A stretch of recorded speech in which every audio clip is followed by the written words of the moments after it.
পাকিস্তানি নাটক এখন যেন ধীর গতির এক মায়াবী জাদু। শুরুটা শান্ত, কিন্তু শেষটা হৃদয়ে গেঁথে যায়। অতি নাটকীয়তা বা অযথা দীর্ঘ কাহিনীর বাইরে গিয়ে এসব সিরিয়াল ২০ থেকে ৩৫ পর্বেই গুছিয়ে বলে ফেলে ভালোবাসা, সম্পর্ক আর সমাজের গল্প।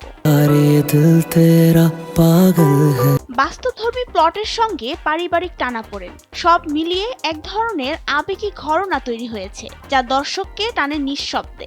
অনেক সময় গল্প সাধারণ মানের হলেও চরিত্রগুলোর রসায়নই দর্শকের মনে থাকে অনেকদিন স্মরণীয়। আর সেই রসায়নের টানেই জন্ম নেয় কিছু আলোচিত অনস্ক্রিন জুটি।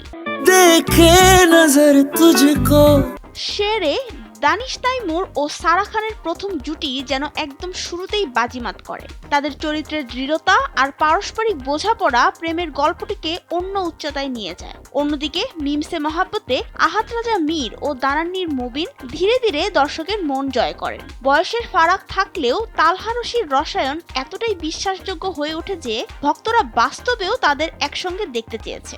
১ বছর পেরিয়ে গেলেও এখনও চর্চায় রয়েছে এই জুটি। নতুনদের মধ্যেও কম যায় না আকর্ষণ। ইকতিদারে আলী রাজা ও আনমোল বালুচের নেতা আর সাধারণ মেয়ের প্রেমের কাহিনী এমনভাবে ফুটিয়ে তুলেছে যে দর্শক এক বসায় সব পর্ব শেষ করেছিল বলে সামাজিক মাধ্যমে জানিয়েছিল। আর মায়েরি ও পারওয়ারিশে সামার জাফরি ও আয়না আসিফ তরুণ প্রজন্মের ভালোবাসার নতুন সংজ্ঞা হাজির করেছেন। সমালোচনা পেরিয়ে তারাই এখন দর্শকের প্রিয় জুটি। নাবিলা রহিম, সময়ের আলো।